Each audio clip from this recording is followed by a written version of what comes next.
Hello everyone, the MLG Skylander Man 36 here today, and today we are reacting to Batman versus Captain America. Now, my history of both characters are just as simple. I remember when the first time I met Batman, which I actually remember, was when it was the animated series. I only did watch like maybe 2 or 3 episodes as a kid, but never really could remember.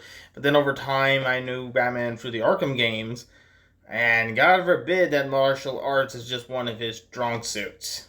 Like, Jesus Christ. And for Captain America, as my history with him is like kind of just random. Like, I remember watching the Avengers cartoon, or even so far the Superhero Squad. Like, God forbid. I also did watch the movies with Captain America. I have what it to me with both characters. It's either been with the show or even just the Lego games, for that matter. Like, that's just the crazy part for me. Like, for these two.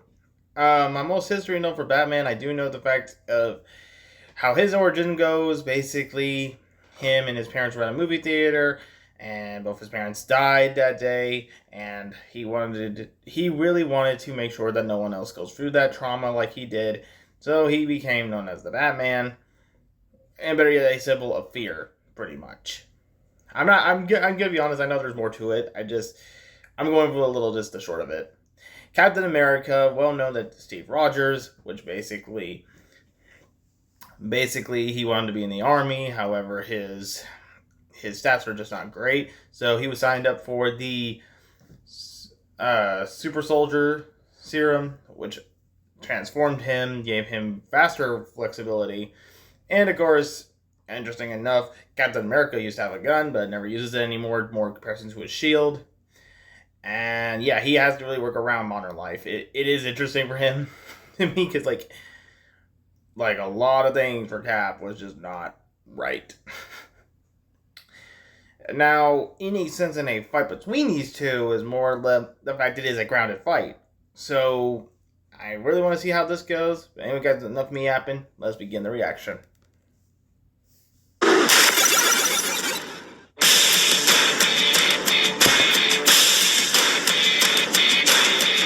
Defending the weak from powerful agents of evil demands a champion who has achieved the peak of human capability.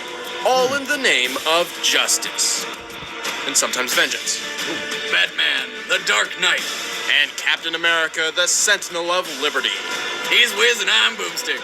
And it's our job to analyze their weapons, armor, and skills to find out who would win a death battle. Throughout the underworld of Gotham City, one name strikes fear into the cold, black hearts of even the most hardened criminals. The Batman. But becoming a 6-foot flying rat of vengeance comes at a cost. For 8-year-old Bruce Wayne, it was helplessly watching as his parents were gunned down in front of him on the way back from the theater. That poor kid, that opera really must have scarred him.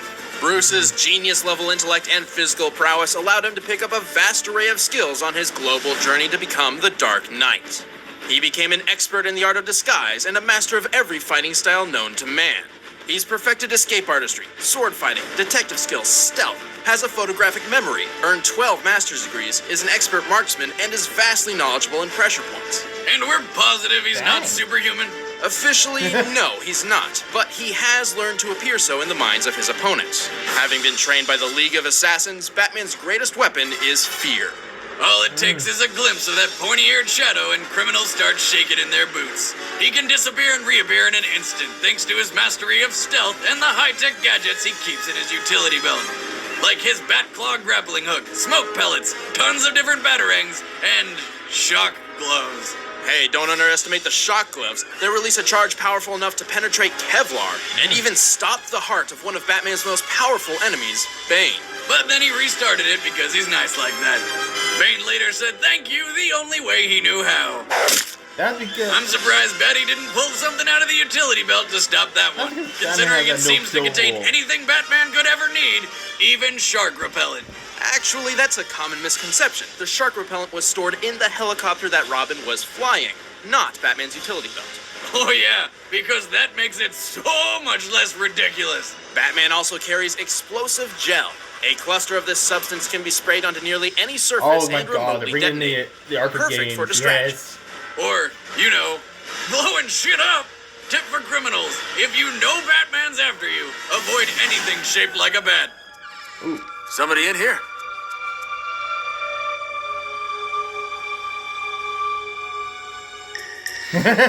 Just like, nope. Something wrong? Nope.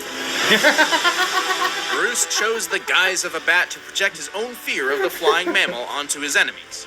However, that's not the Batsuit's only purpose. Thanks to some military-grade armor he stole from his own company with Morgan Freeman's permission, the Batsuit is almost completely bulletproof, knife-proof, electricity-proof, punch-proof, dog-proof, and theft-proof. Inside Batman's cowl is an array of high-tech gear commonly used for listening to police scanners and communicating with allies. But in combat, Batman finds more use in its night, infrared, and ultraviolet vision. Also, its built-in triangulation imaging system, which hacks into the world's cell phones and creates a digital 3D map. You mean he can see everything I do just because I have a phone? More or less. Ask him where I left my keys. Aside from mass invasion of privacy, Batman's resume includes such accomplishments as dodging Darkseid's virtually unavoidable Omega beams, withstanding the vacuum of space for 24 seconds, and breaking free from a coffin buried 6 feet underground in a straitjacket after being deprived of sleep for days, all while having a cocktail of unknown drugs in his system, along with the Joker's latest venom toxin. What the fuck? Are we positive that we're positive he's not superhuman? Well, given his line of work, I wouldn't be surprised if he stumbled into a room filled with gamma rays or something like that, but underneath the Batsuit, he is affected by knives and bullets the same as any other mortal man. Even though he usually comes out victorious, his self-confidence occasionally puts him in life-threatening situations he can't escape without help. Like Bane's thank you spine durability test.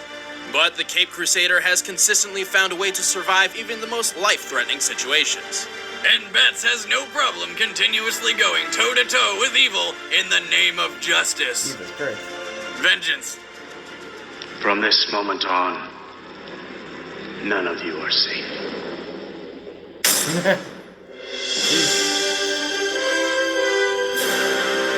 Born to poor Irish immigrants in Manhattan on July 4th, 1920, Stephen Rogers grew up with little money, few friends, And even fewer muscles. Good God, is that Steve Rogers or Jack Skellington? Somebody get that kid a sandwich. but his sheer willpower, selflessness, and desire for justice stood out. As those around him left to serve in the Second World War, Rogers was desperate to fight for his country. But due to his lacking physique and health problems, he was turned away from every single military organization, multiple times. Meanwhile, Hitler was creating a new group of super Nazis with God. lasers called Hydra. Desperate to combat this new threat, Uncle Sam began the top-secret Project Rebirth. It looked like Rogers would finally get his chance to be the hero after all, provided he survived an untested, unstable, unprecedented experiment. After an injection of some mystery juice and tanning in some Vita rays, Rogers lived. And as a plus became a Nazi annihilating, terrorist thrashing symbol of freedom, Captain Jesus America. America!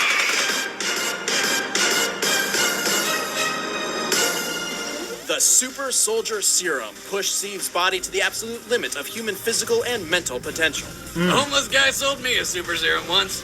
I woke up in Danny's a week later without my wallet. With his new body, Rogers can bench press 1,100 pounds and run a mile in Jesus. 73 seconds. By comparison, the bench press world record without the aid of a bench shirt is Eric Spoto's 722 pounds, and the fastest mile run belongs to Hichem Garouche of Morocco at 3 minutes 43 seconds. That makes Rogers nearly twice as strong and over 3 times as fast as the most physically fit human beings in the world. He can even dodge gunfire at point-blank range by, in his own words, seeing faster. Which is the absolute stupidest way of saying that his brain can process images faster than a normal human. Putting his new abilities to good use, he's adept in every single form of hand-to-hand combat known to man. Ooh. That's right, I bet you didn't know that Captain America was a ninja. Jiu-jitsu? Kung Fu? Krav Maga? All of the above. Despite his incredible physical potential, the military initially decided Super Steve was best suited as the U.S. Army poster boy. That suit looks like it was ripped from a patriotic circus. It was. Really? Well, at least he upgraded to suits not made from circus later on. No, they were too. What kind of circus would make a costume with Kevlar Nomex and lightweight titanium that's resistant to fire, water, and electric shocks? Some call it World War II. Oh, I get it. But the most iconic aspect of Cap's attire is his famed shield. Composed of proto-adamantium and a mysterious metal from space called vibranium. This one-of-a-kind shield was presented to him personally by none other than the 32nd President of the United States, Franklin Delano Roosevelt. And like a badass, Cap doesn't just use his shield for defending himself. He hurls that motherfucker at just about anything that moves. The combination of the two metals allows the shield to absorb and reflect practically my all kinetic God, energy that and is thus a ricochet blade. off multiple targets with only Helicopter minor loss of blade. velocity. Captain America utilizes this in combination with his super soldier mind to predict and calculate the shield's trajectory so that it always ends up back in hand, no matter how many targets it has struck. Cap's shield can reflect anything from bullets to lasers, decapitate vampires, and stop a blow from Thor's hammer. And if you recall, Mjolnir doesn't fuck around. This giant frisbee of freedom is so cool, even Superman wants one.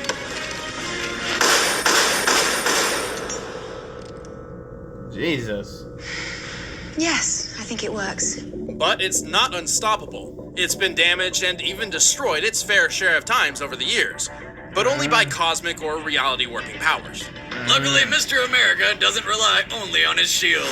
He's boxed Thor to a standstill, was deemed worthy to wield Mjolnir, and has even managed to I forgot about incapacitate the that. Hulk with his knowledge of pressure points. Wait, go back to that second one. Did this guy just kick the Hulk in the dick? You've got to be a real man to give the Green Goliath a nut check. I mean, that's the fastest way to piss off a dude, and who don't we like when they're angry? Balls of steel right there. Great big, eagle-shaped freedom balls of steel. And to top everything off, not many superheroes can claim to have defeated the fearsome foursome of crack, weed, ice, and Miss Fix, the literal personifications of actual street drugs. So you're telling me he's preaching an anti-drug message, knowing that drugs are the entire reason he became awesome? I guess we can add hypocrite to his list of aliases. Despite being a physically perfect human, Captain America more or less has the same weaknesses as any other man. His patriotic uniform can only protect him so much from stabbing weapons. And sniper bullets. God knows he gets killed pretty good by those. Ah, weapons. My only weakness. How did you... No. Even in the face of death, Captain America always stands for what the United States needs. And sometimes that's serving Hitler an American-sized knuckle sandwich. Oh, What are you God. supposed to be? Captain America. All right, the combatants are set. Let's end this debate once and for all. It's time for a death battle!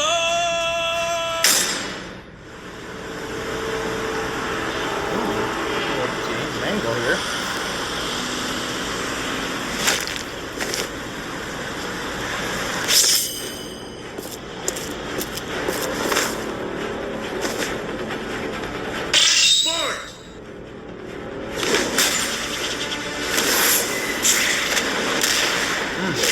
And then block. Oh.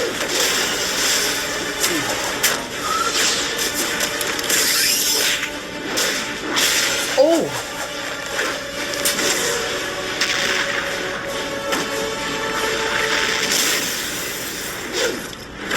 Oh!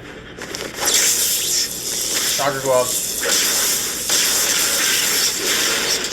Let's finish this. Hyper! That bomb. Oh, God. Shield didn't come back.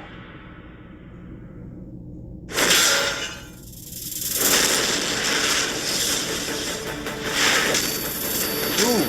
Ooh.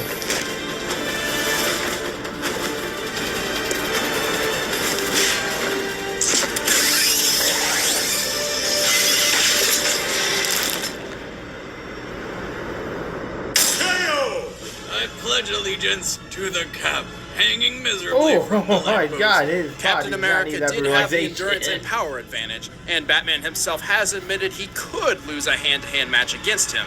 But there's a big difference between could and would. I could survive the fall out of an airplane, but I wouldn't bet on it. Unless you're doing it, Wiz, you should totally try it. $5 if you make it. You're an idiot, Boomstick. Also, the fact is, Batman is more than a boxer. His stealth and disarming skills allowed him to turn the fight in his favor. Not to mention the gadgets. Just because Cap could see faster doesn't mean he could see hard enough to spot bats through a solid wall of smoke. Batman also regularly battles and sneaks around super beings far above your average laser Nazi. If he can ninja around Superman's super hearing, there's no reason he can't do the same to Captain America. And of course, Batman has more knowledge about pressure points and fighting styles because he's mastered all of them rather than simply being adept, helping him incapacitate and finish off the Star-Spangled Soldier. Captain America just couldn't hang in there. The winner is Batman. Next time on Death Battle. Alright, here we got. Oh wait, I already know because I have a guide here that will show you how to live from now on. oh, look at that. Oh, look, I think that's not very good. Oh wait, never mind. Because this is one of those characters I'm probably in. Yeah, Gundam. Keep in mind, anything with Gundam, I'm not gonna know. And there it. Oh, they're on Power Rangers with this one. Typically the Tiger Zord. White Ranger Tiger Power! White Ranger Tiger Power! Tiger Power now! Which I will say this. I do know the White Ranger. Got an idea for a death Tommy battle? Let Oliver us know and in the White comments below. Tiger Zord. That's Like, really like subscribe, the only two follow, characters and click the I shiny know pictures to comparison keep to watching more people Gundam. kill each other for your amusement. Because I've never- Thanks for watching. I never That really, was your line, my bad, Wiz. I never watched No Gundam. lines. You're an idiot. Just like I steal the show. Haha! got it. Subscribe because I'm better than Wizard.